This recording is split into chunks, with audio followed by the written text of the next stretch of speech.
Okay, hello everybody. Let me know about the mic volume, if it's fine. I think it's perfect. Hello to everyone, welcome Pozi, Lioste. We will make some live plays also. Welcome. Evil, welcome, bro. Hand history, hand review. Yes, it will be a hand history review. Hello, Hildreth. No, I'm not muted. Just for the start, I didn't even speak. My friend Eva, thanks for subbing too. Hello, Nick. Hello, Nick. Welcome, welcome. Evil and for all the other viewers, at least for this stream, it will be very nice if you can support us on YouTube and watch the live stream on YouTube. If you cannot, if you just prefer Twitch to watch the live stream on Twitch, it will be very good to support us just having the live play just on. Of course, everything in the YouTube algorithm is gonna help us, like any comment, like in the live stream also, and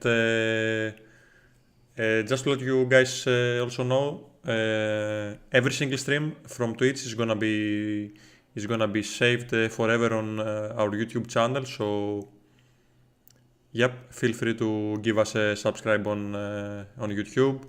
On Twitch, even though we are partners, every single podcast is staying on Twitch like for I don't know, like for 2 or 3 months, something like that, and then it's not possible to watch it. So yes, it's free content for you guys on YouTube. Hello, actually, Ilias F on YouTube and Xenophon.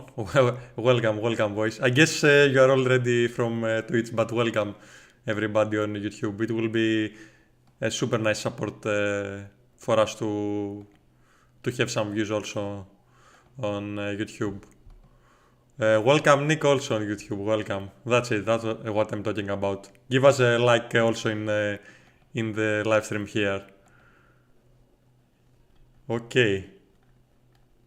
Solega, welcome, sir, from YouTube. Thank you. Thanks a lot, guys. Thanks a lot. So, it's gonna be a classic, and thanks for subbing, Orange Bat. Welcome, sir. I don't think I know you, right, Orange Bat? Who are you, sir? Welcome. Thanks a lot for subbing. You don't need to sub, guys. Content is, as I already said, it's free for you. We just want the interaction with you guys on YouTube, on Twitch. This is a massive support for us. Welcome, Alex. Welcome, sir. Welcome, bro. Thanks a lot. You don't need to sub, but appreciate it. Okay. So I'm gonna make the call with Captain Robu and Evayor, Adonis and Spiros. I'm gonna give them a call. But before that, I'm gonna post again our Discord channel. Let me post it also on YouTube too. So you can just join our Discord, and you will find the section hand history in the text channel. Feel free to post any hand history, and we are here to review it. Also, other than that, except from that, joining our Discord community, you can also receive some free coaching sessions once in a while from all of the coaches of CGC.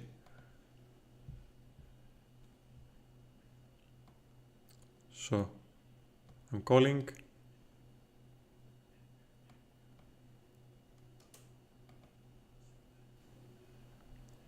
Could Spiros talk about playing Ace4 offsuit BBB? Interesting.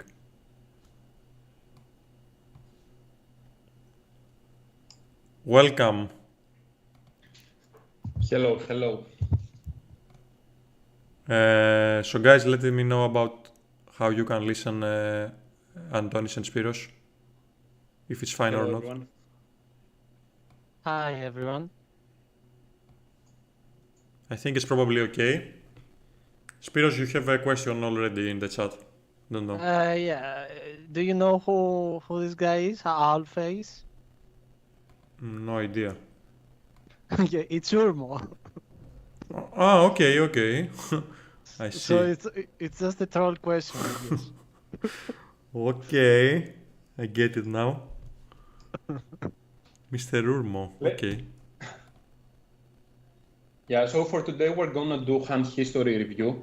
So you guys feel free to post on Discord server. You could either post some URL here, but it would be better if you post on Discord hands in order to review. Stream, of course, is without delay. Stream is without delay, of course. There's no delay. So we have a nice interaction with you guys. Even if hands are not on GG or whatever, you can post your hands.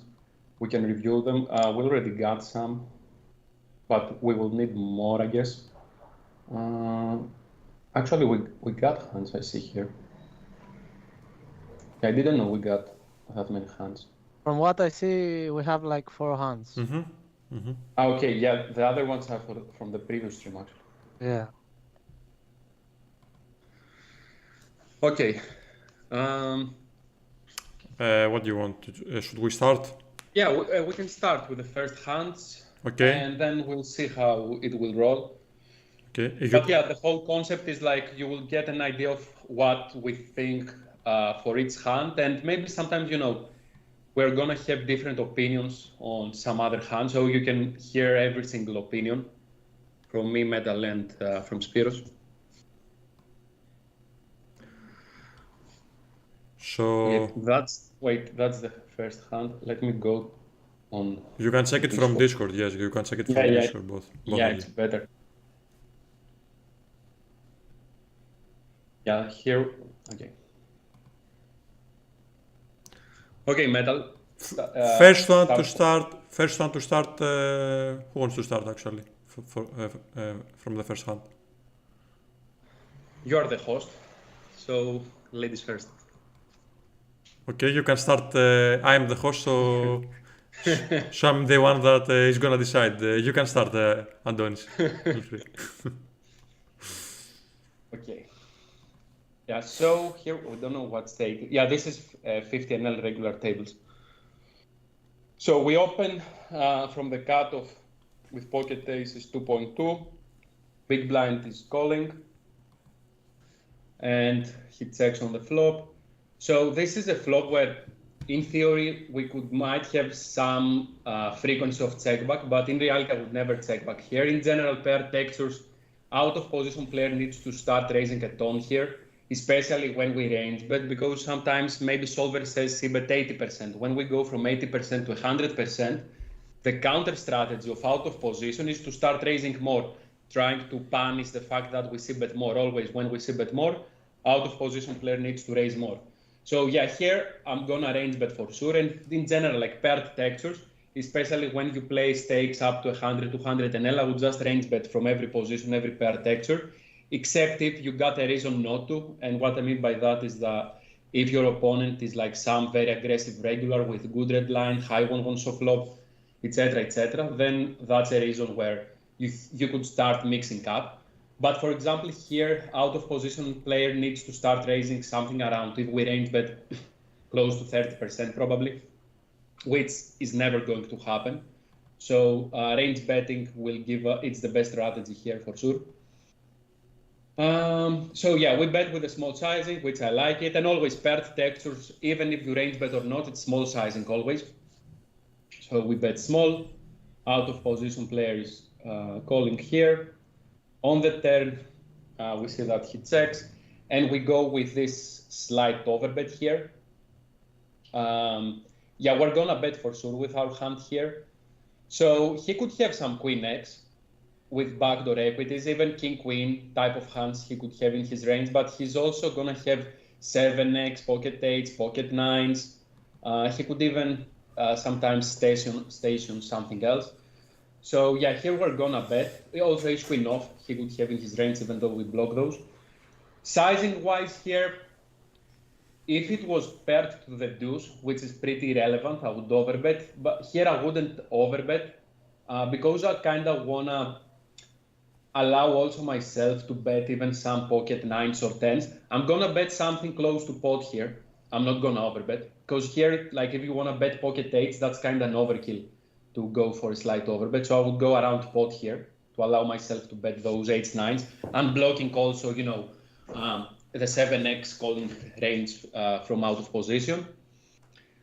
And yes, here we see the news that he's going for this clickback of 24. This is never a good thing here. Super under bluff. Whenever we go for this overbet and you see he's going for this clickback, to be honest, I would just fold here from the turn like X-Flow. I'm not gonna continue. He always got it, especially if it's if it's not a super aggressive recreational or whatever, I'm not gonna continue. Yes, we got a very good price, but against the regular here, he got 0 bluffs, especially with his sizing, 0 bluffs. So I would just fold here. And yeah, he just plays his hand on the river, the flush comes and he just tried to take more value. He kind of turned face up his hand and tell us what he got. Yeah, and on the river for sure I'm folding as played also with 0 bluffs. Yeah, 0 bluffs. I would just fold the X-Flow on the turn. Solver would never fold on the turn, but Solver would have bluffs. This line is super under bluff, 0 bluff spot, so fold. I'm only gonna continue against some crazy player here. Yeah, we got to continue some flush draws. We got also in our range Queen 7, some 3x. So this is how we exploit our opponent by massively overfolding here. And even in the scenario, say that he somehow got ace queen, that he's overplaying his hand, still we block ace queen. So yeah, that's how I would think about this spot. Let's hear the rest. As played, if you decided to call on the turn, or you don't want to discuss it? I'm folding on the river. Folding. Even his flush drew got here, he got 0 bluffs. Flush gets. We don't even have a don't even have a diamond. Yeah, I'm not folding. You cannot see him make that play with a queen x type of hand, No, because I think he said also he's a tight player. So. Or no, actually, I'm not sure. It depends on the player. I mean, against my standard play would be that. Now, if I see my opponent to be kind of on the more aggressive side, I could consider calling at least on the turn one time, but I can't see how he's ever bluffing on the river. Yeah, the only thing is if he's playing a queen x type of hand like this, something like queen 7 or something like this. But still, I don't see this much. Yeah, especially against the turn overbet, it's super scary in those stakes. For him to clicking button per texture against turn overbet in such a dry texture, I can't see. Ever queen x. He needs to have on the river when he's block betting. He needs to have around 1 out of 5 times the bluff. 1 out of 4 times, sorry, bluff. I cannot see that, or a war like a queen x type of hand, but I cannot see it happen in that high frequency. And also Posey says us in the chat that he has low raise flop and turn. Low, no low way. Number. Yeah, fold.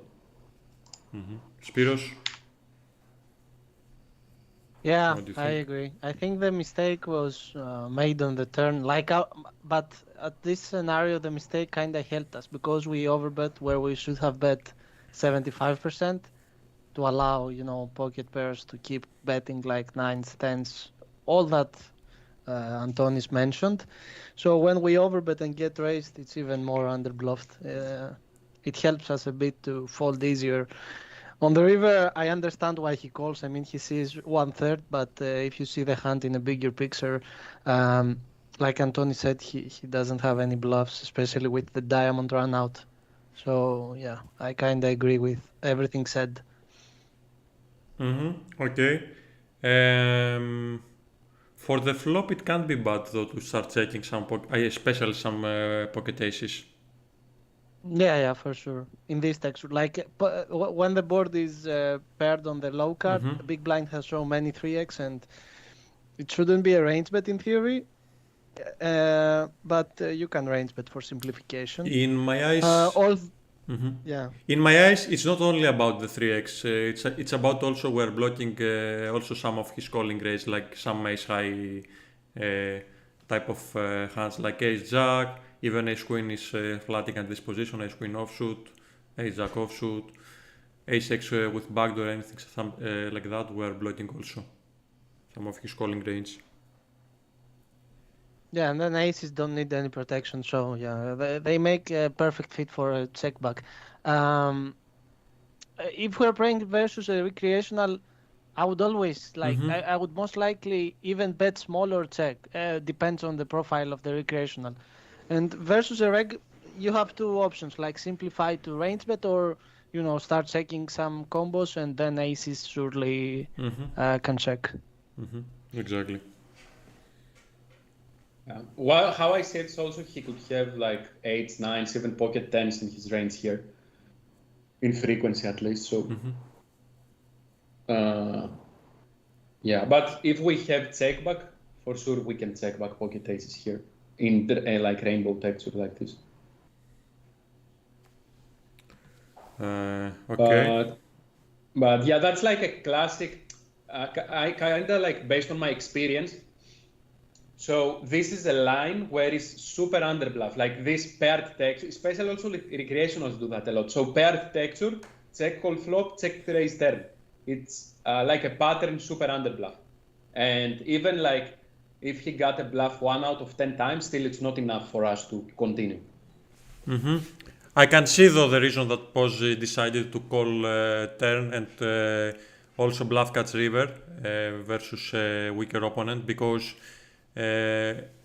recreational gave him a super price on the turn. It's just only 1.5x raise, and on the river it's like again it's like a 1/3 only size, and we got pocket aces.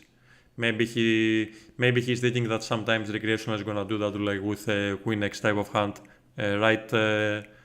Pozzi, is this something that you thinking while playing the hand? Maybe.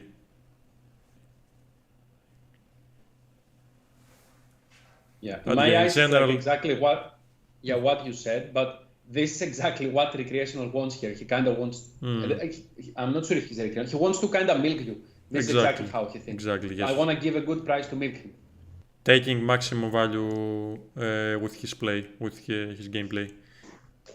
I was pretty close folding turn, he said, Pozzi. And about the river, it was a close decision for you, or it was like kind of whatever? It's a pretty small price, so you're gonna call, probably. Anyway, going to the next one. Yeah, Pozzi. Yeah, you can start metal with the next one first. Pozzi has sent 2 hands. Are we gonna go for go to the next hand he got. Okay. I actually misread. I thought it was only 1 hand. Okay, it's funny because it's again pocket. Hello, Mr. Nuevo. It's again pocket aces. Welcome, Alex. Hello, Nuevo. It's again pocket aces. No, Spiros is gonna go first this time, and I'm gonna go first in the next hand. Yeah. Okay. You can open the hand from Discord. Yeah, I see it. So we are from the small blind and we 3-bet versus MP. So I'm gonna assume this guy is a reg. On the flop it's queen 8-7 rainbow, and we decide to go with the big bet. Now, okay, I would prefer to see something like a half pot here.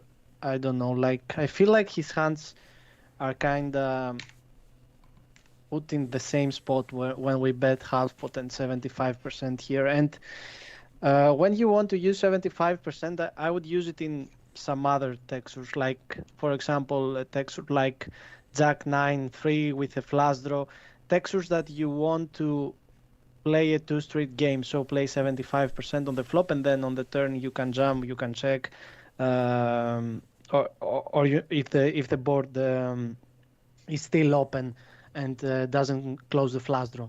So on this rainbow texture, I like playing half pot, although we go for the 75%, which should be okay. Like when you pick a sizing, the EV differences are not so high between sizings. So yeah, I guess it's fine. Since if we don't range, but I guess it's fine. So he calls, and then the turn is the jack, which I'm assuming it will be a high frequency check overall with our range. He hits his jacks, which we don't have since we bet on the flop. Some queen jack suited, where we probably don't have that many because we check some of them on the flop to mix our strategy, and then 9-10 suited, which we have some combos, but yeah, this card overall I would say favors his range over ours. So checking should be fine. And then now when he bets this sizing on the turn, like he stabs for 60% or something, I'm not sure about the sizing, 60% I think, it starts getting a bit like weird because people don't use this kind of sizings a lot with her. And yeah, okay, still we have aces. I don't think we can fold yet for sure. So I'm thinking if we can jam here, but I don't see many merits because he doesn't have these combo draws like people would play with checkbacks with a hand like King 10, which he probably folded on the flop already. So yeah, he's missing these combo draws where we put in a tough spot when we jam. So check calling makes sense. And then on the river, yeah, this is just an underbluffed line by him. He needs to turn a low pocket pair into a bluff here, I feel like, for us to call profitable. We block one combo of ace queen. We don't block both of them. This is the only good thing about our hand. Yeah, we are getting a good price on the river, but I don't know. What do you think, guys? Like, I think we could fold, we could call, but yeah, the line is underbluffed for sure, and this is a tight formation as well. It's tricky here on the river. On the flop, I would just range, but half hook here. I'm not going to check here. Yeah. I mean, when we use 75%, you can't really range, but this is why I said you can start checking. Turn is very bad for sure, like one of the worst cards. Especially brings the flush draw of 9-10, jacks, queen jack, and he picks a lot of equity. Even if he got a hand like, even pocket nines, now it's a gutshot, or tens, jack 10s pair and plus gutshot, queen 10, he got the gutshot as well, connects a lot with his range. So on the turn, if I bet, I'm gonna go with small sizing, and I'm gonna do a ton of checking here on the turn. And with this hand, yeah, I'm gonna mainly check and not bet for sure. So his sizing here, yeah, that's a pretty, we play, okay, a bit deeper, not that deeper. It's even 100 big blinds deep, and he uses this sizing. This is why I said, like, you have to start getting worried here. That's a weird sizing here, yeah. So the worst thing we can do is like to call here on the turn and fold on a like river which doesn't really connect. So either we fold here or we'll go like call type of thing on a brick run out. We cannot like call and then fold on a deuce or something. Because and the problem is that even if he got a bluff, his bluff will have a ton of equity here. So even if he got a hand like, let's say he floats ace 10 or of hearts or something, if he got ace 10 of hearts, for example, but he's not, because we use the big sizing here. Yeah, so it's not hard gonna to have, find even like, 5, 6 of hearts or whatever are gonna have a very high equity. I cannot find, I'll just fold here on the turn. Like, again, I cannot find enough bluffs. And I don't think he will start turning, let's say, a pair with a heart, let's say tens with a heart into a bluff or whatever, or jack 10 or I don't know what. It seems like pretty underbluff, big sizing, low stakes, people underbluff. Yeah, fold 10.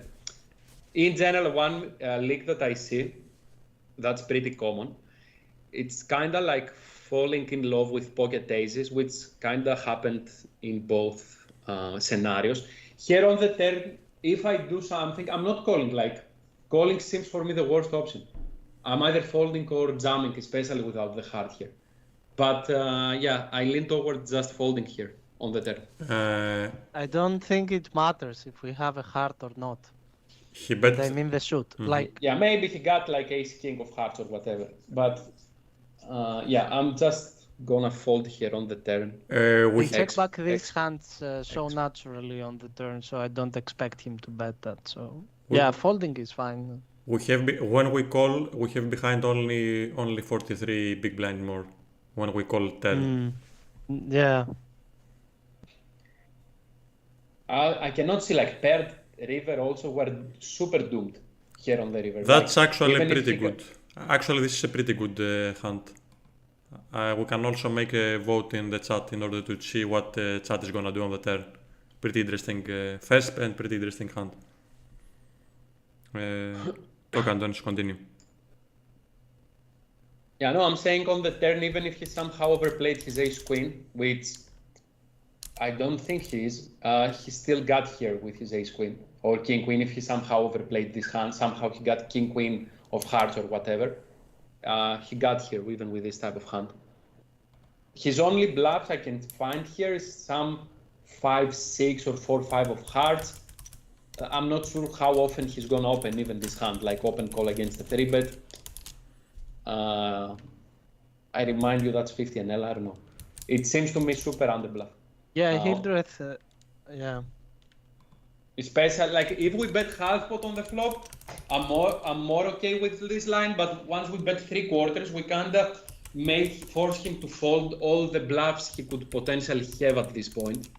Yeah, if we bet half pot on the flop, then we can even check jam on the turn. But now you can't, because the hands that you're looking for to put in a tough spot are folds on the flop. Like ace 10 and king 10 of hearts or something, I don't know. Yeah, I can run this on Wizard to see how with the 75 things will play out. But okay, I started also. I will send on Discord like the solution. Okay. I started a poll, so feel free guys to select your option. When we check on the turn, what you are gonna do? You are gonna fold, you are gonna call, you are gonna go all in, and feel free to give your opinion without listening like what Spiros and Antonis already comment about the hand. It's pocket aces, right? It's pocket aces in a 3-bet pot. So it's a pretty interesting hand for sure. And decision on the turn. Yeah, Posey has a tag on this guy, and Orange Bud is asking what's the tag. What does the tag mean? Let's say that he's probably this guy is a regular, probably in my eyes. Like he got only 20 VPIP or so, and he's playing 100 big blind deep. Yeah, because we didn't specify that if he's a recreational, then it makes a good check jam on the turn, I guess. Oh, he's a reg. Like, yeah, recreationals are gonna have a wider range as well. He might even, another hand he could have in his range is problems were blocking also, like ace king in general, like ace king with some heart or something, he could potentially have. Oh, okay, he says tight reg, so yeah. This kind of makes it even worse. Even worse of a play, yeah. Okay, I solved it. We'll give you the answer later, what's the correct play, but let's wait to finish the poll first. Okay, poll actually is almost finishing. Like you guys are going with all of the 3 options: fold, call, and all in right now. Makes sense, because everything kind of makes sense as, you know, there is merit to like going all in, call and fold. But this hand is kind of like out of line just because we shouldn't bet this sizing on the flop. Then with this sizing, he shouldn't have played stuff that big. Exactly, we yes. just left that sizing, so we have to kind of approach it more on the explo side, I think, based on also the stakes. We've got the read on our opponent. Okay, I'm gonna send you first. So I got on Wizard. Let me also first talk about the hand. What Okay, yeah. I'm gonna do I in this wanted hand. to ask one more question. Like when we bet 75 on the flop, should he just go for a stab for 1/3? Because it makes sense. Like Yeah. yeah. Yeah, so it's a bad size from the opponent. Okay, the winner is the fold with 5 votes, 38%, and then we got a call with 31% and all-in with 31%. So it's like an even poll. And you see also Antonis, the first thought of Spiros was that check call is fine and check call, and then actually check call on the turn is fine. Antonis said that he preferred to check fold or check all in, and he decided to go with the check fold line. And in my eyes, while playing this hand, I would just go with the check all in on the turn. So this actually the results of the poll it's like the reality about this hand. Tell us, Antonis. You send it on Discord. I'm just gonna post some stuff. So like a link, you can open here. Metal, try to open from the disc from. Yeah. No worries. That's as we played on the flop with 75 sizing. That's how the turn should play out, which range check. Yeah. Makes sense. It's one of the worst turns. So that's how turns play out.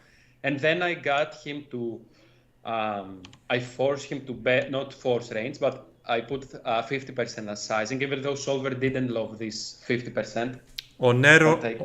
Actually, he bet even bigger than 50, which, let me actually change it. He bets that's like 60 or so, 55. Give a moment. Oner on YouTube said that he's gonna close his eyes and call. Oner, you mean on the turn? You mean on the turn plus on the river? What your thought process? You see that we got all the options right now, so it's good that we check on the turn. Yeah. I got it ready with exactly his sizing on the turn. Do you want me, Metal, to post it? Yeah. Or to wait? Yeah, continue. Okay. You can post it. Yeah, that's a turn which is pretty much open what we kind of said already. Yeah, aces are indifferent. Because we don't get a good price, there are not good rivers, we kind of fold here on the river, and you see aces jamming, folding. Yeah, but in my eyes, X-Flow would just fold. That's my point. Because here, I see the solution, and in position player, what he's supposed to have as bluffs here is that he's supposed to bet sometimes in frequency pocket tens or jack 10 suited in frequency. He's supposed to stab here his queen 10 suited, ace queen suited in frequency.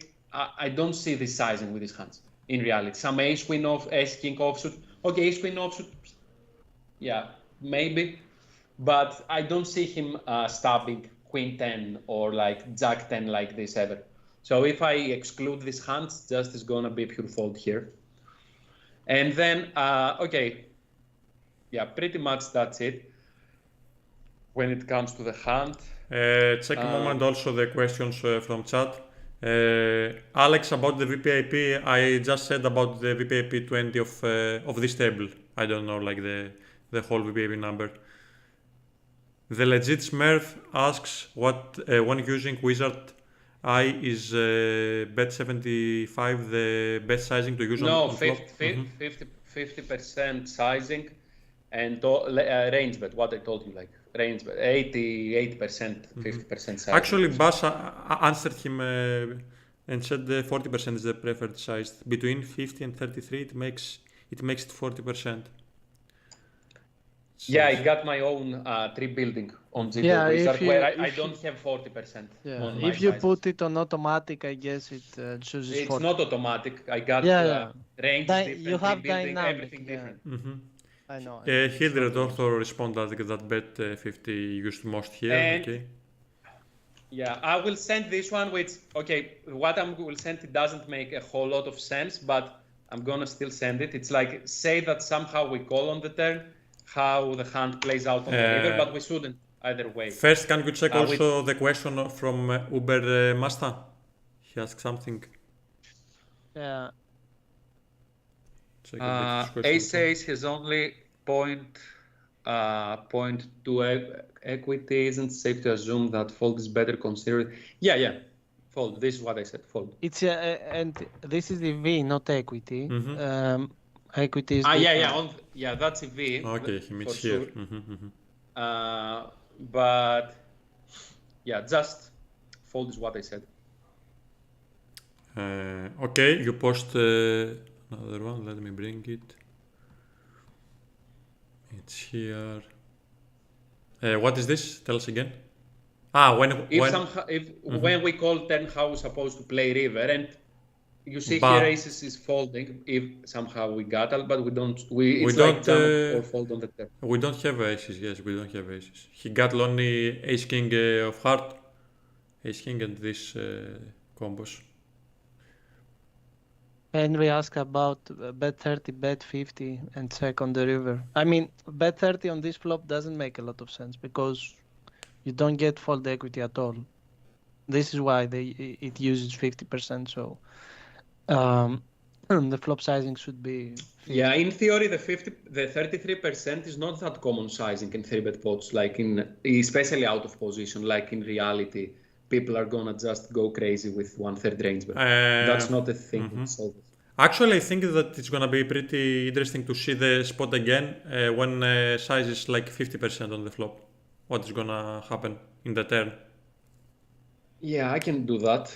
Let's check the spot when we bet like 50%. Any other question? Let me check also YouTube. Hello, very high frequency Babumba. check for sure. Welcome, Babumba. Guys, I'm gonna post again our Discord channel. You can enter Discord and you can post any hand you want in the hand history text channel. And also we have... What I've sent is how we should play on the turn if we bet half or range bet on the flop. Like this is how the hand is supposed to play. That's the correct way. So small sizing on the turn because it's a bad turn. And we kind of want to put his ace kings into a situation where he doesn't know what to do. His 9s, 10s, this type of hands. That's why solver, or like even frequency of 6s and 5s. That's why solver will bet with his sizing on the turn. Okay. And yeah, I will send you how we should play. I'm uploading. Say we check and he stabs. This is how we should play against. It's just jamming, pure jam, the combo we got. Which makes sense. Like we need a ton of protection. There are not, is what we said before. There are not good rivers for us. And then if we bet half pot, he could even, there is way higher chance that he's gonna start stabbing even his ace queen or king queen on the turn. This is small blind button, I see. No, it says small blind button, but it's not. Okay. It doesn't matter. I see, okay. We see that he's gonna bet like half pot, the in position, right? Yeah. And so he's supposed to stab his ace queen in higher frequency here. He's supposed to have even pre-flop because it's small blind MP ace queen offsuit in this spot, and he's supposed to stab also ace queen off here. And then solver, he bets also some frequency of like jack 10, queen 10 here. FF is asking if why not sharing screen through Discord for the GTO wizard. Do you wanna go share screen from Skype maybe, or continue like that? I could share, without the screenshot, but I don't think we have anything else. The hand is over type of thing, though. Like if we have another hand, I can share. I'm not sure about the quality of the stream also. And what I was saying, guys, is like you can also join our Discord in order to receive some free coaching session. Okay. Should we end with this hand? It was a very interesting hand, very interesting spot.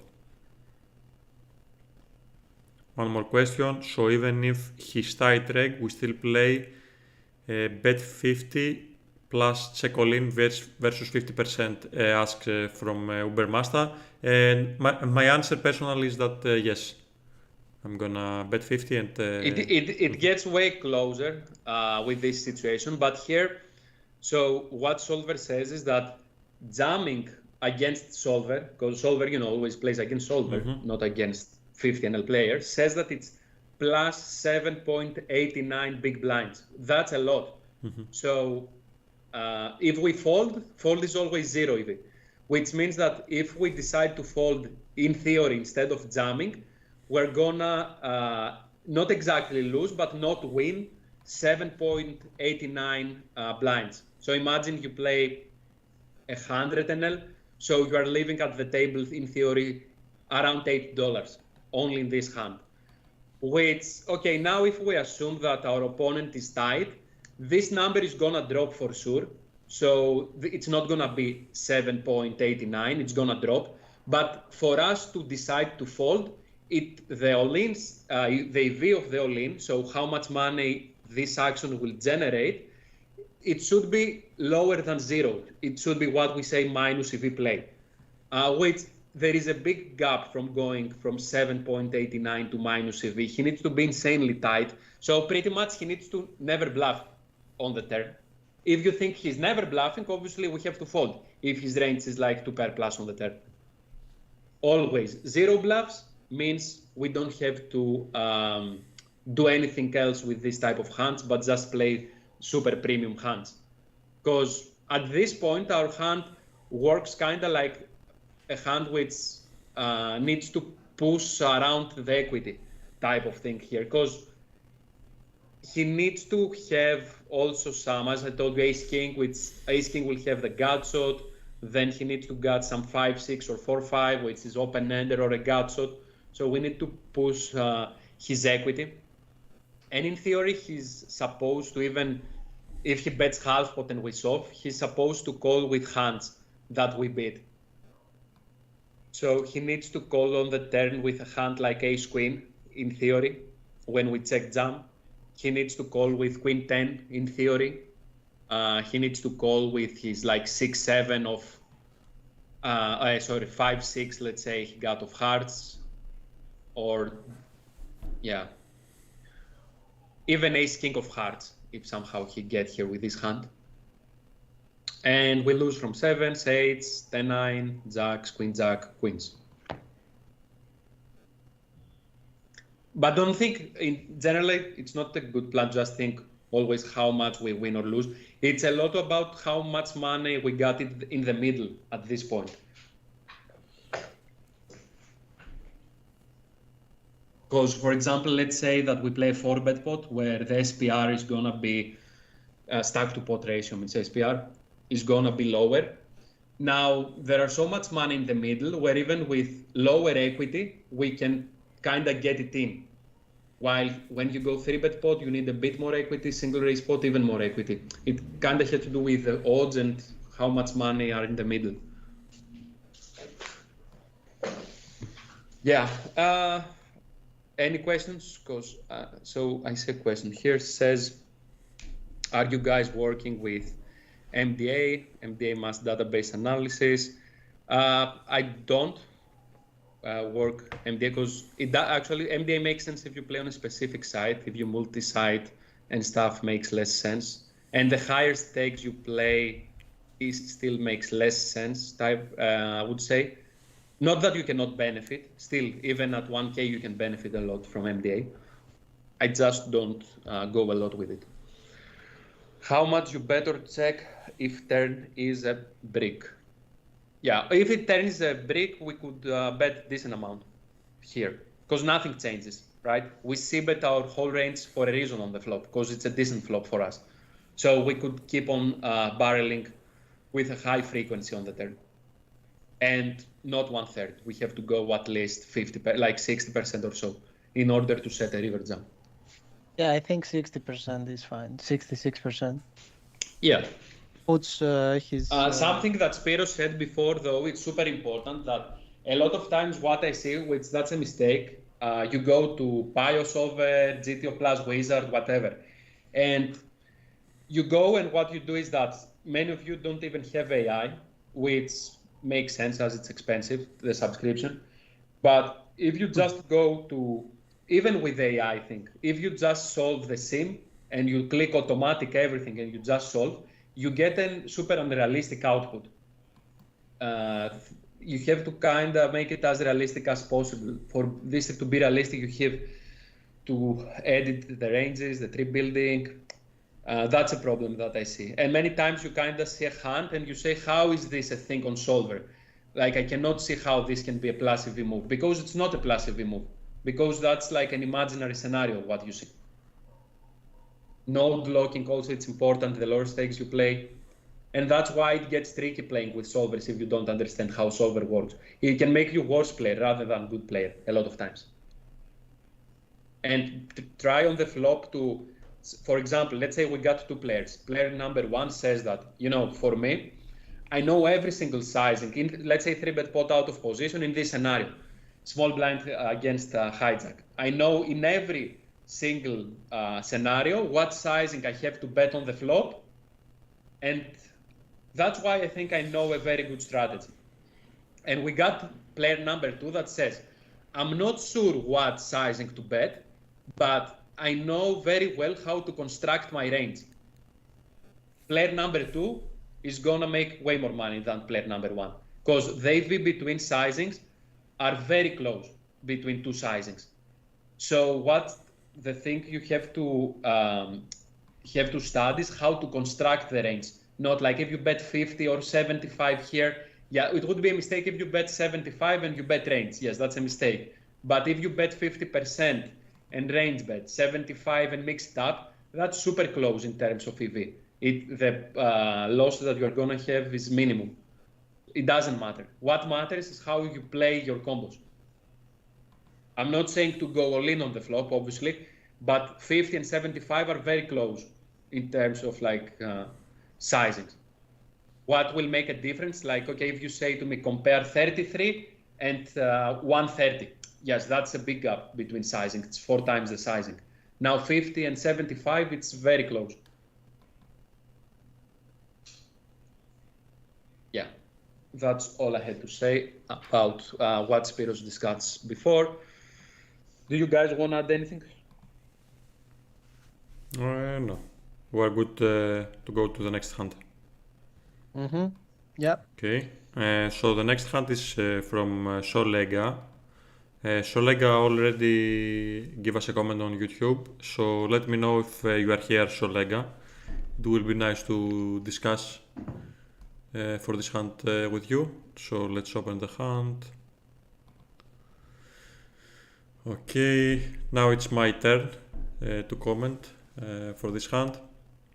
It's from Russian Cash 50NL, and the other hands was from NL50 also as well, like Russian Cash. No, the previous hands were regular tables. Are you sure? Yes.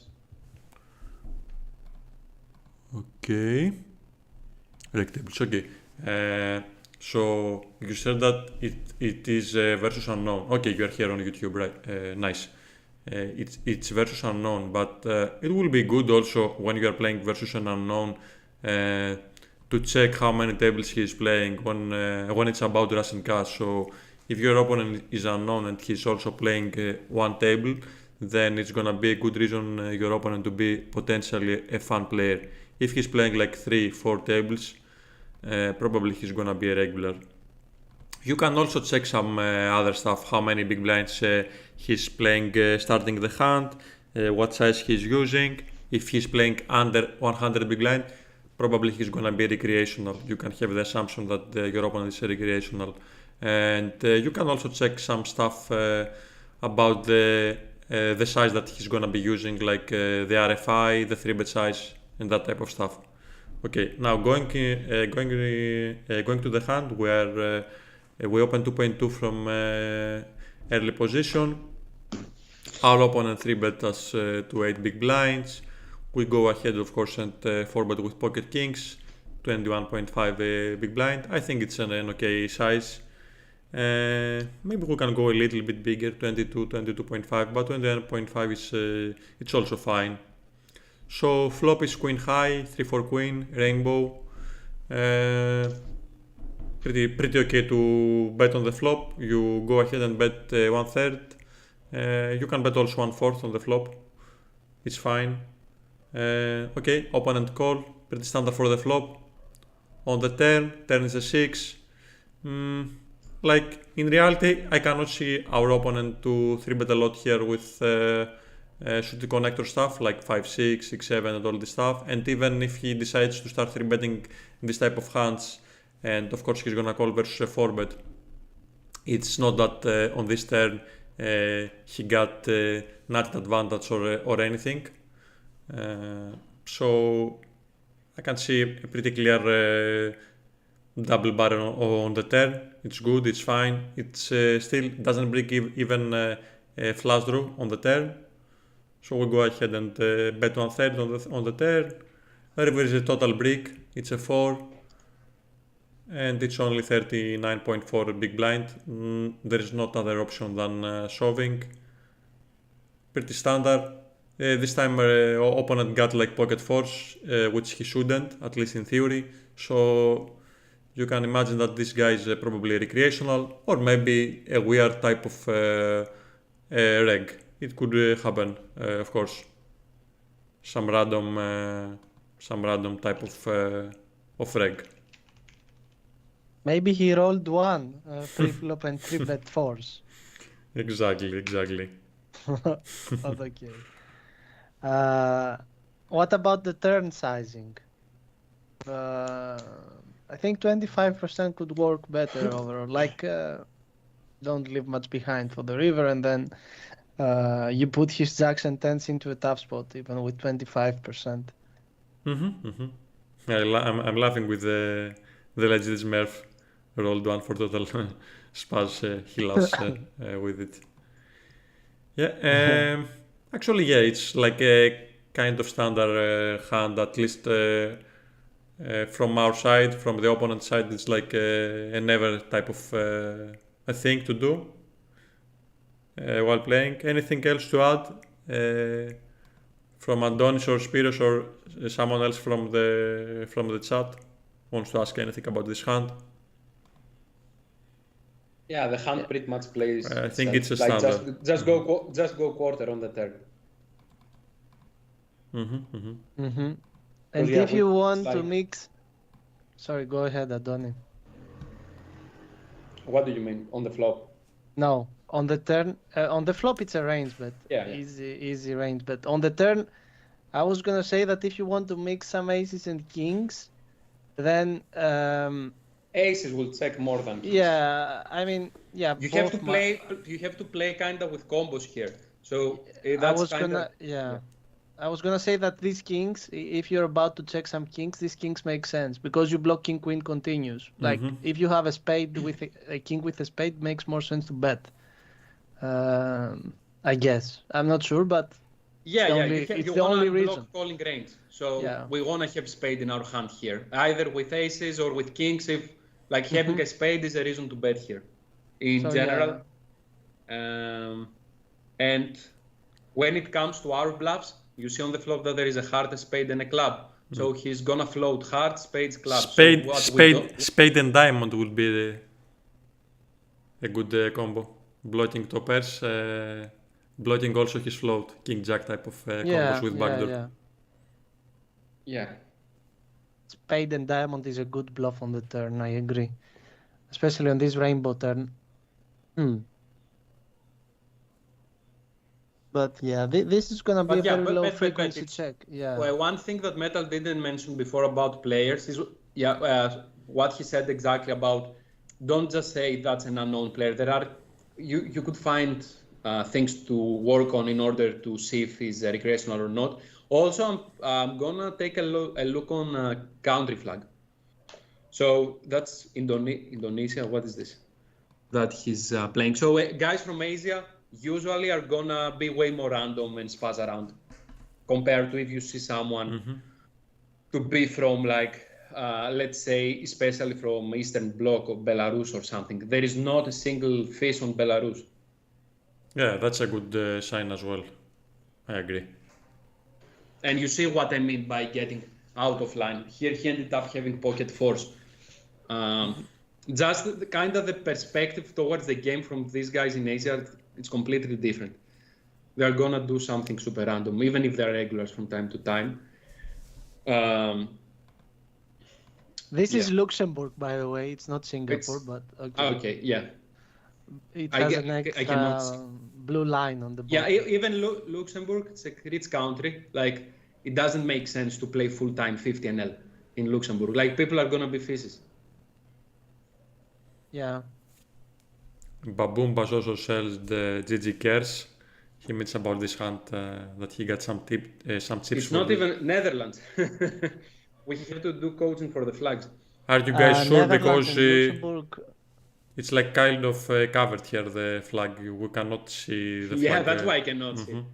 Netherlands and Luxembourg have the same flag, guys. Exactly. I think the color is of the purple. The orange color. The color is kind of darker. Unity and the legit Smurf said it's Netherlands. Yeah, it's the blue actually. Yeah. Yeah, he's okay. He's smurfing. This is This is turning to be a GeoGuessr stream now. Could be a GeoGuessr. I just check my notes. Netherlands, it is. Okay. Netherlands, yeah, either he's gonna be a fish or a very good player. It's very polar scenario. Also, mostly a fish. But yeah, there are some breaks from Netherlands. We have from chat as well, I guess. Oh no, Unity lives in Luxembourg. There are super good players in Netherlands, actually. Yeah, super good players. But yeah, either super good player or super good fish.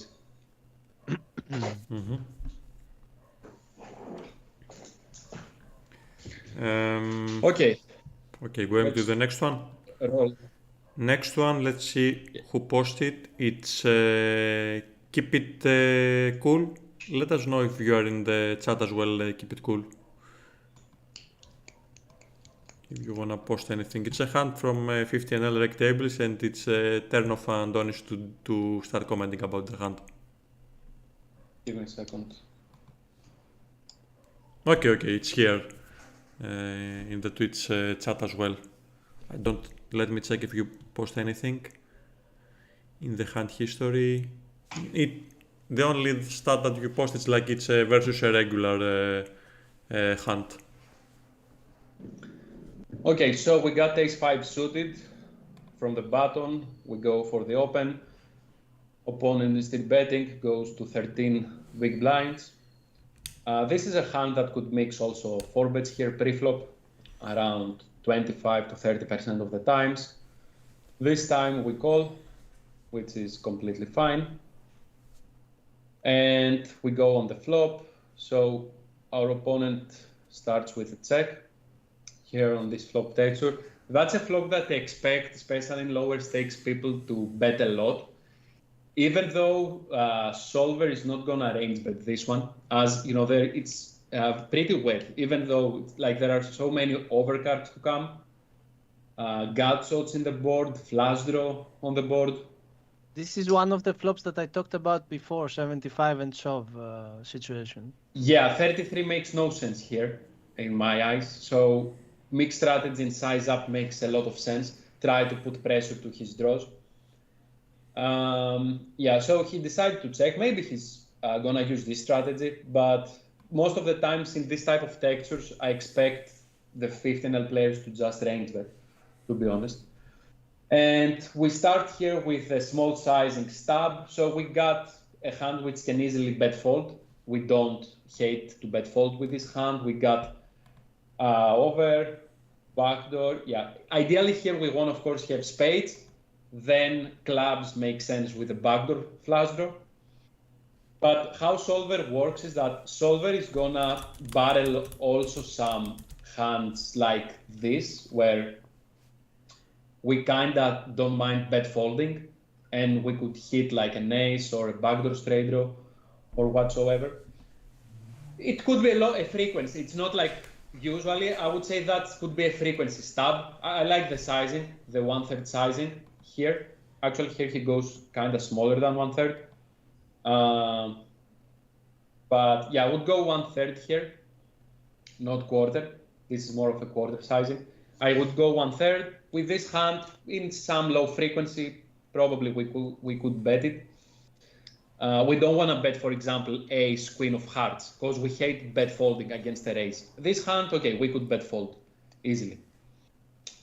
Or even king, queen of hearts. We don't like, we got two overs, decent backdoor straight draw. We don't want to bet to stab, sorry, king, queen of hearts. But this hand, it's fine. On the turn, he checks. Again, he's not donking or something, which he shouldn't. And we continue barreling. So here on the turn, we picked equity. We picked the gut shot here with our hand. The nice thing with this hand is like we are unblocking his pocket 8s, 9s, and 10s from his range, which is hands that we target if he's playing a mixed strategy. Or he could have a hand like 7-8 maybe, or ace-7. Okay, ace-7 we block actually. But the 8s, 9s, and 10s, we won't unblock those hands. He could even have in his range something like ace-king, some ace-queens, for sure.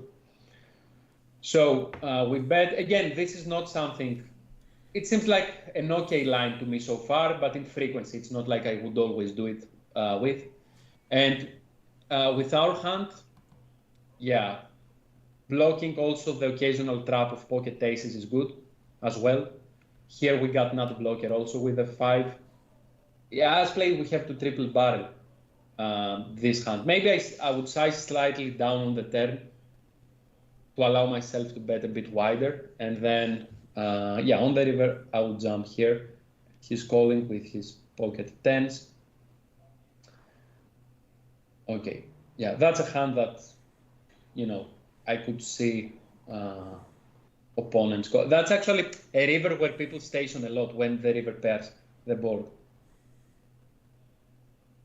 But yeah, as a combo, it's decent, like bet, jam. Like if we take this line on the river, we have to jam. Nut blocker, just 0 showdown value. Yeah, for example, something like, I think different type of combos that we could have. The thing is like, if he's never folding any 8s, 9s, 10s, then bluffing makes no sense. If he's never folding, we shouldn't ever bluff.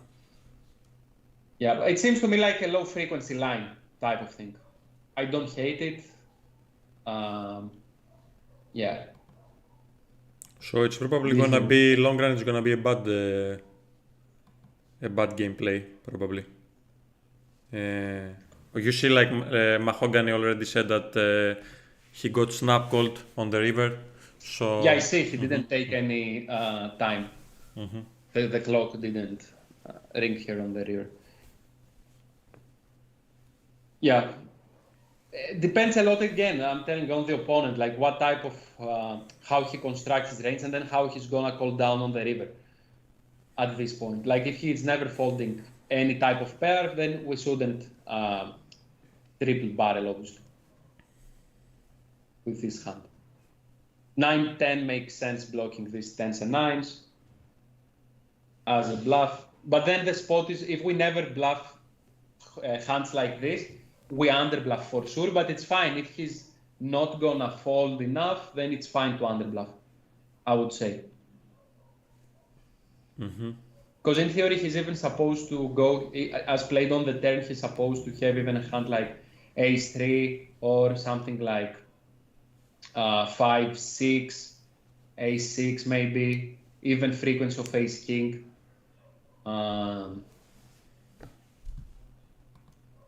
And then the 8s, 9s, 10s, even, you know, something like ace-queen of spades, ace-king of spades, he's supposed to get to, if he's mixing on the flop, it's reasonable to play like this. Yeah, but people are stationing a lot paired rivers, so X-Flow I wouldn't mind they give up. We kind of make him to fold there from his range, and then on the river, because he's about to station X-Flow, we could just check back this hand. This is how I see. But it's always very important to play different strategies against different opponents. Okay, about Ubermaster, he asks the nickname of the villain. I guess Keep It Cool don't want to share this information, so he didn't post it with the nicknames. Okay, but it's versus a regular. We are gonna just have that for info. Yeah, against the fish, I snap check back on the river. Against the fish, like against the fish, I wouldn't even start barreling from the flop. Yeah, against the fish, easy check back on the flop, I would say. Tony Anthony asked something. He said versus unknown. He didn't ask actually. Versus unknown, I would play it like this. But after this hand, just mark him and we should just value bet thin next time. That's a good approach from Tony Anthony. Of course, you have to input some notes for sure. Is fish never folding river there? Probably yes, the legit Smurf. When he check call versus this size on the turn. Yeah, probably fish will fold 0% here on this river.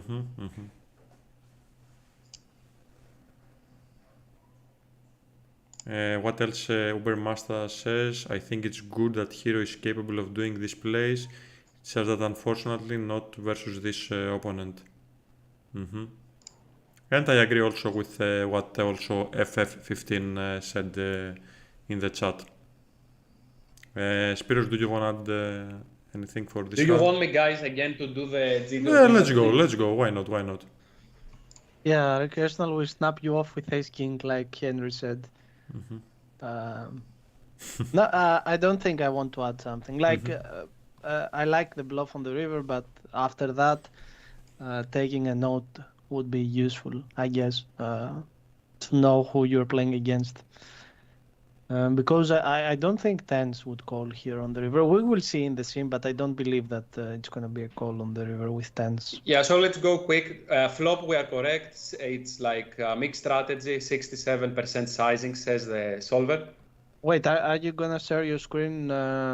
Metal, how am I supposed to do it? Should I share on our call? What do you want? Do you want to share? Do you want to share? You can share it on Skype, yes. Yeah. Okay. So guys on Twitch can see, and YouTube, of course. Give me a second. Sure. So share screen. Can you see Metal? Give me a moment.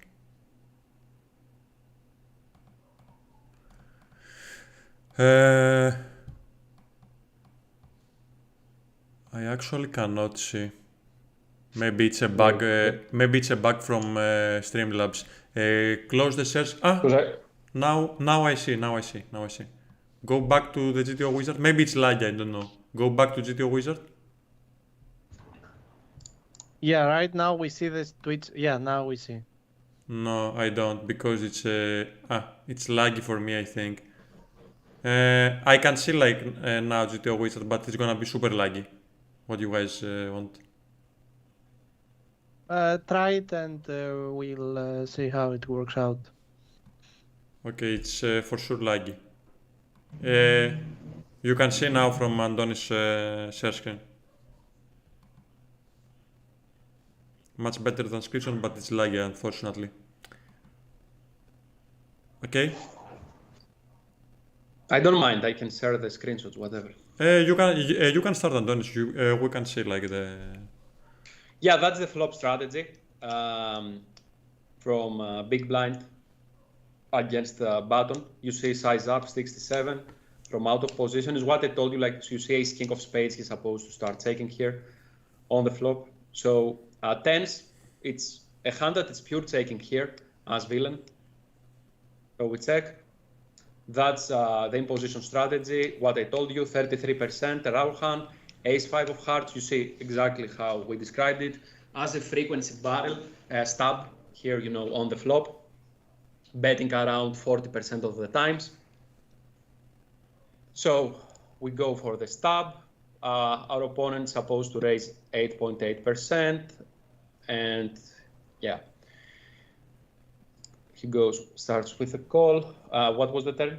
6 of diamonds. Okay. Check. And yeah, here we bet.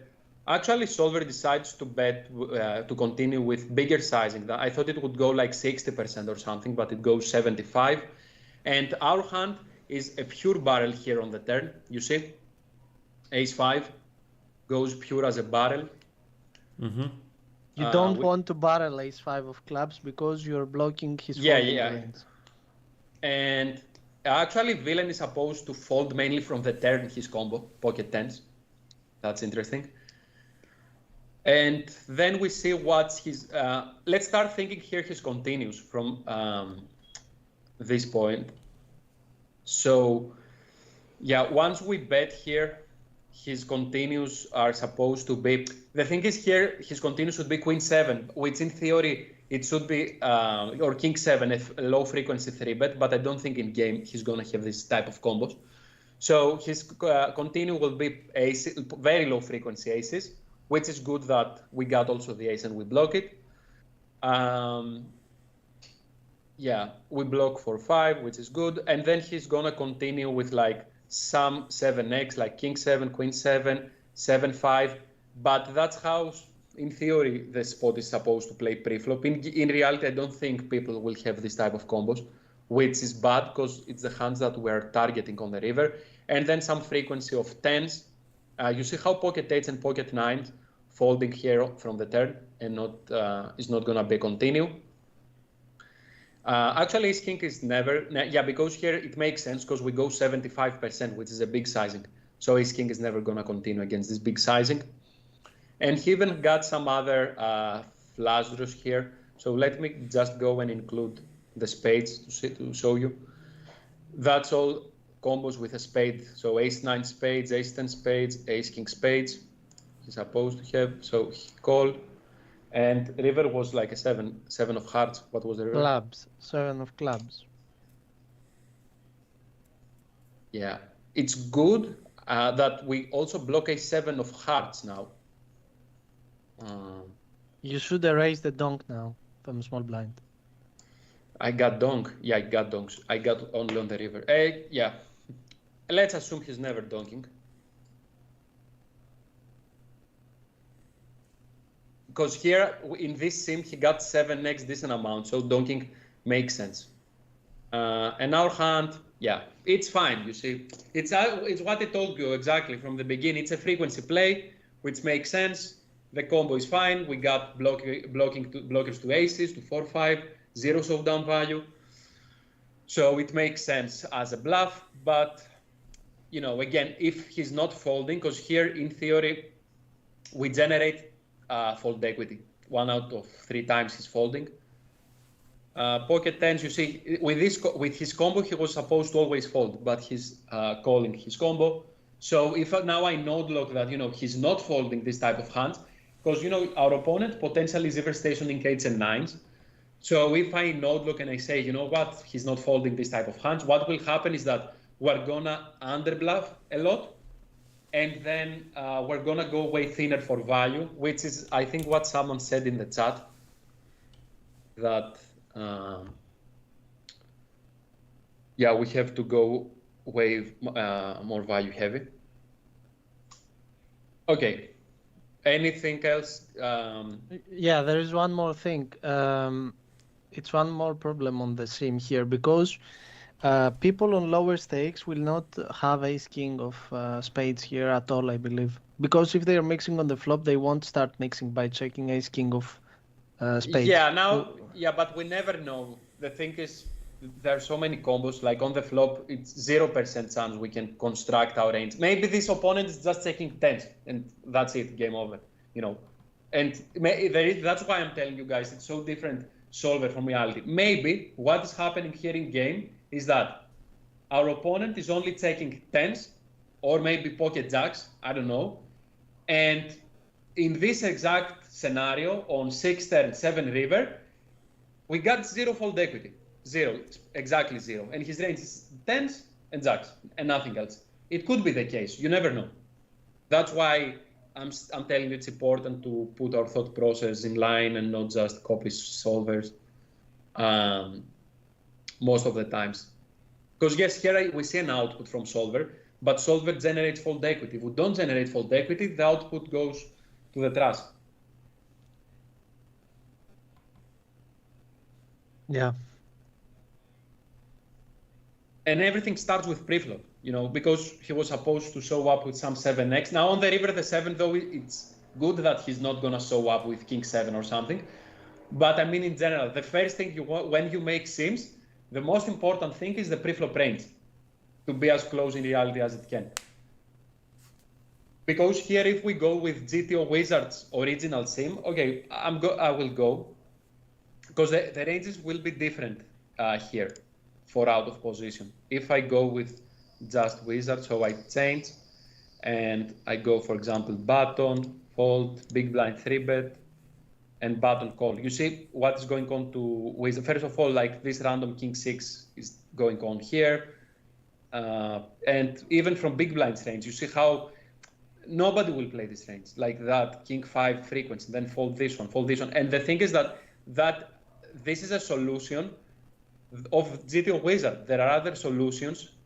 If someone reruns this preflop sim, the output will not be exactly the same. These low frequency things are gonna change, are not gonna be like this. I've seen sims where, for example, Jack 6 is never a 3-bet, and then Queen 7 is a frequency 3-bet.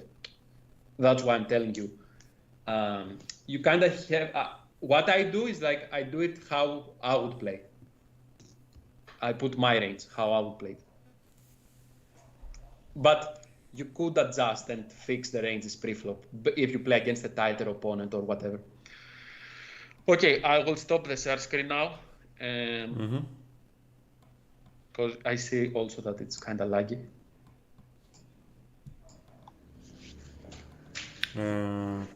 Did you guys comment on the hand? I don't remember. Yeah, I think only Yannis didn't say anything.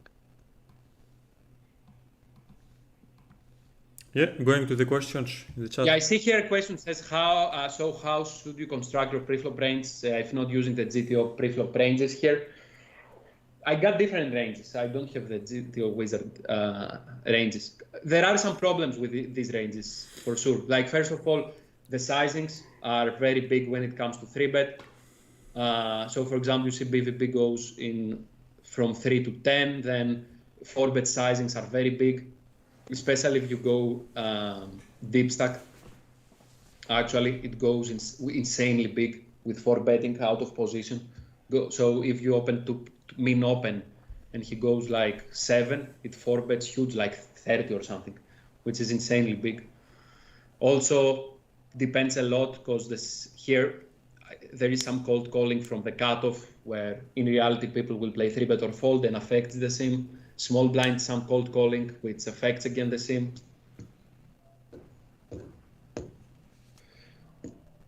I mean not sizing, but combos of hand. Yeah, I would remove this polar range from big blind. This Queen 6 suited, King 7 suited. Especially 15L people will not 3-bet with this type of hands. And I will make it tighter and more linear towards, Broadway heavy. Okay, suited connectors as well, but I wouldn't think that people will 3-bet Queen 6 suited in this spot ever, or even Jack 10 offsuit. Yeah, because what the ranges look like is they don't have full frequency Jack 9 3-bet, and they have some small part of Jack 8, Jack 7, Jack 6, and then 50% Jack 9. So you could put all the Jack 8, Jack 7, Jack 6 to Jack 9 suited instead to simplify it more, because this is how people will play most likely. Yeah. The legit Smurf asked if we have checked out Russian Cash GTO Wizard solution. Answer is not, probably right. No, I haven't. I only checked out some cash drop ranges. That's the only thing from Russian Cas. Okay. Going to the last hand. Mm-hmm. Yeah. Okay. Sir Alexio. Metal, you haven't talked a lot, so I'm giving you my turn, so you can go ahead and first. And then if I have something to say, I can add. I am the host here, so you are the one that is gonna speak for the last hand. No worries. Okay. Okay, Sir Alexio, let us know if you are here on YouTube or Twitch chat. Let's check. Actually, Sir Alexio didn't say anything about this hand. He just posting. So, if you have additional info for this hand, just let us know. You can start, Spiros. It's a hand. I don't think he's even. It's a hand from rec tables. Actually, it's four-handed. Okay. Yeah, I mean, before going into the hand, I see the showdown here, and I'm assuming this guy is a weak player, right? I mean, he has 9-7 offsuit, so I don't think we should 3-bet. I'm not sure, but it should be okay as I call as well, because we have Jack 10 suited. We are out of position. Maybe we want something stronger high cards, like more linear, King Queen off, Ace Queen off, Ace Jack off full frequency instead of Jack 10 suited. For example, change our ranges a bit versus recreationals here as out of position. But yeah, I don't know if we had this information. I guess the yellow tag must mean something. So going on to the flop, Ace Ace 3. I'm assuming that we know that we play versus a recreational. So okay, a small bet is fine to start with a small bet. Maybe he has a very wide range. He starts folding some 7-8 or random combos. Since he has this one, he could have one without a backdoor flush draw, so he could fold those. So betting is fine. But then problems start on the turn when we're playing versus a recreational, and I don't really want to keep bluffing a guy like this one on a hard turn. So, I mean, for me, the hand is kind of over because I now check on the turn and give up, basically, without a club on the turn and without any extra equity. So, I don't know what to say. Should I go on? Like, if we're playing versus a recreational, it's an easy give up for me. Give up on the turn. Yeah, check. And also, it's very bad we got clubs. Yeah, we block his maybe some float. Maybe he floats Jack 9 of clubs. I don't know. Yeah. So we block that as well.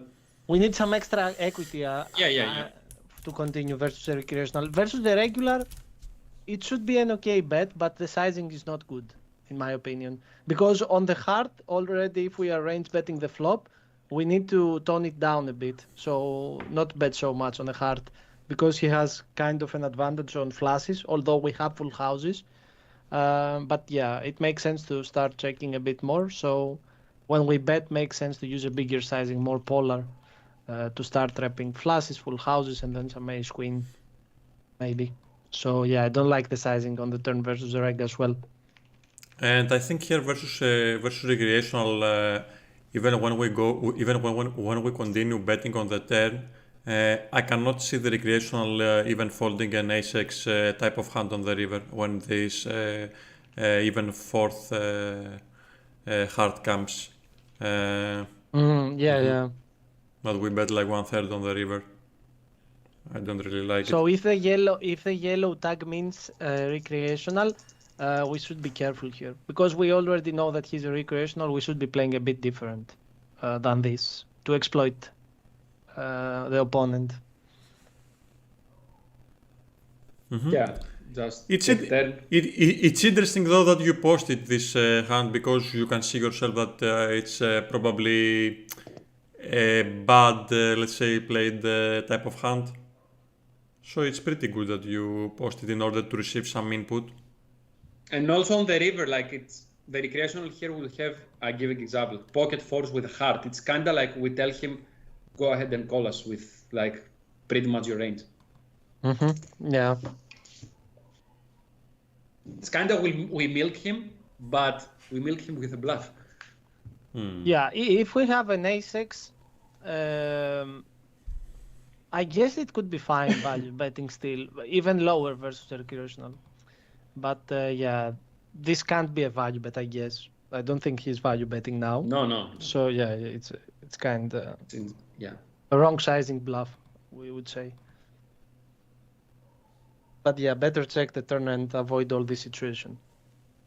Yeah, you need to generally remember with faces, you want to have some sort of equity. The more equity, the better it is. You don't want to go crazy with unnatural bluffs, try to turn pairs into bluffs and shit like this, because faces are going to station down you with a lot of hands. So you want to kind of go thinner with value and be way more selective with your bluffs. If we go all in here on the river, he might call.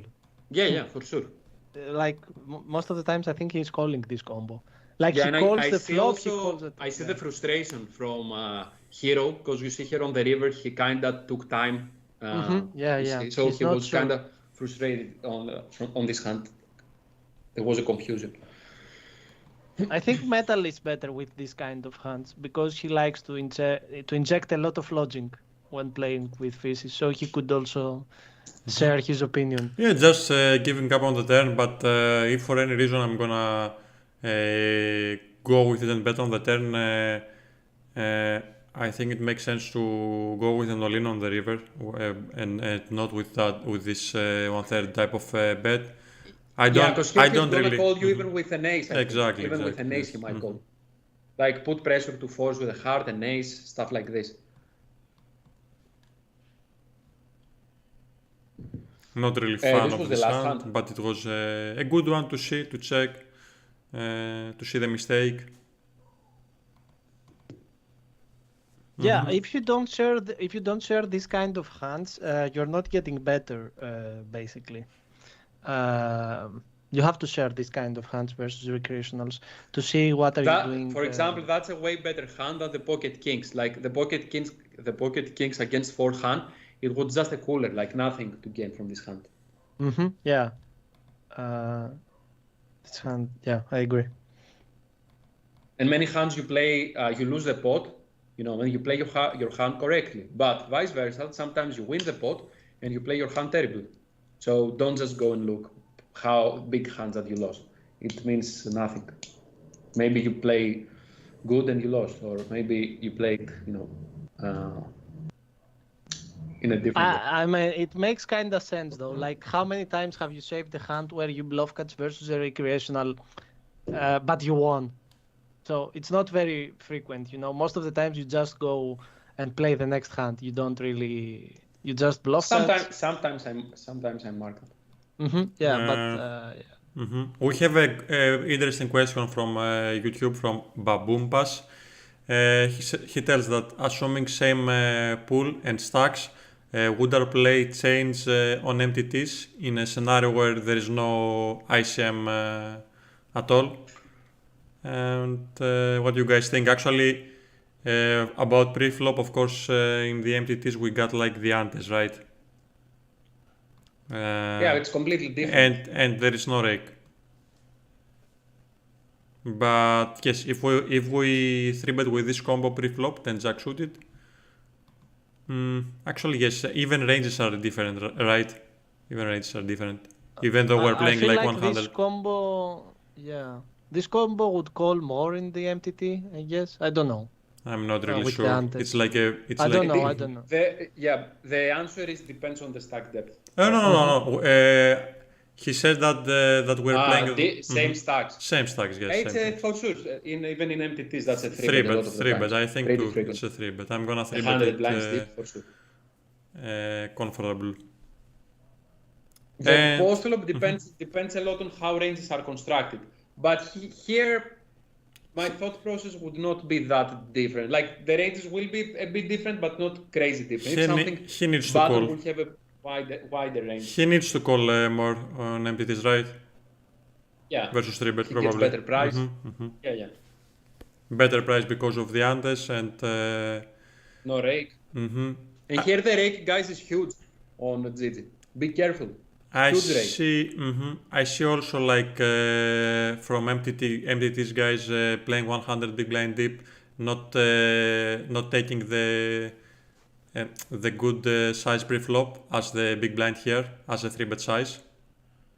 Like some of the guys are gonna 3-bet like 9 big blinds, 8 big blinds, 8.5 big blinds, 9.5 big blinds, which is for sure a mistake. You are giving so many good odds for the button to call, having also the Andes. And in general, if your guys are cash game players and you are gonna play some MTTs, in this type of spots, playing 100 big blinds deep or even deeper, you are gonna be the one that is gonna have edge.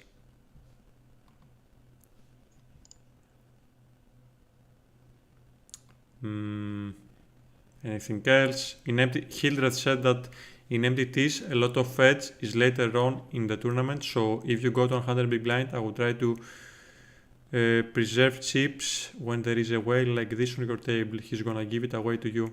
What he means exactly? Do you guys understand what Hildred thought process? Yeah, he means that the value of our chips is bigger because there is a big recreational in the table. So we need to not take these marginal plays just to maintain our stack so we can win more against the recreational when we cover him.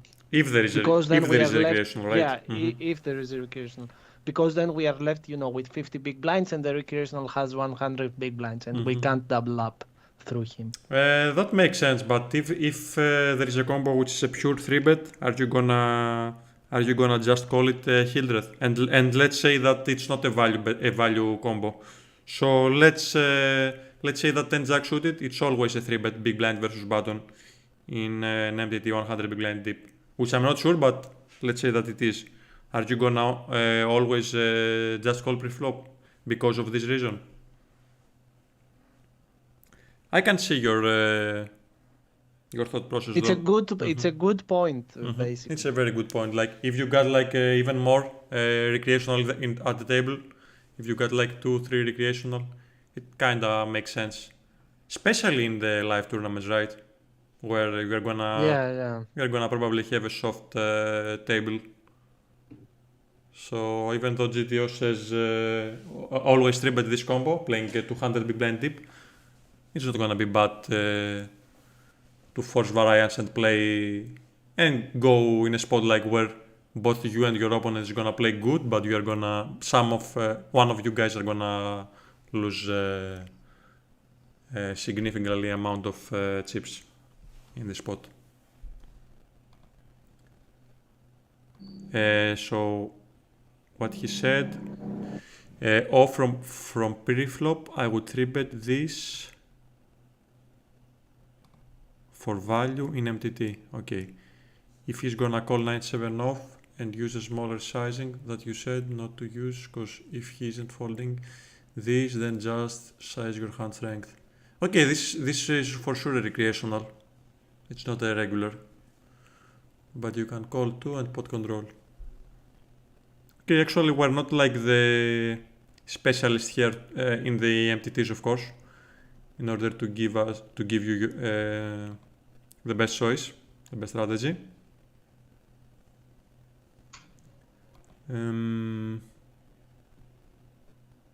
So I think actually that's it, right? Yeah, I think we're good. Yeah, there are not other hands. We discussed about those. Let's check a bit actually the YouTube again. So it was a very good question from Baboomba's, this one, but we're not like the specialists here in MTTs in order to answer you. What we got, θα κάνουμε break για να δούμε το BTC να κάνει νέο all too high, λέει ο Xenophon. Okay, Xenophon says about new all-time high. Actually, what was the all-time high from Bitcoin? 70. 70k. I think so. Okay, let's see, maybe next days. No, it's not 70K. Not 70, like 60 something. Take a risk, welcome, sir. I think like 56, but euros. I don't know for dollars. Like dollars 60 something, yeah. But it's close to. It's all-time close. It's high. close to all-time high, and it's gonna reach even bigger. 68. Mm-hmm. Okay. Okay. So I'm I gonna. think we're good. Okay, yes, I'm gonna post again our Discord link. I'm gonna post also YouTube. This podcast is gonna remain on YouTube. We got content on YouTube with vodcasts, with some videos, and some shorts also. You can join our Discord. We have some coaching session here. It's mainly cash game community, but feel free if you are also playing MTTs to join. And yeah, that's it.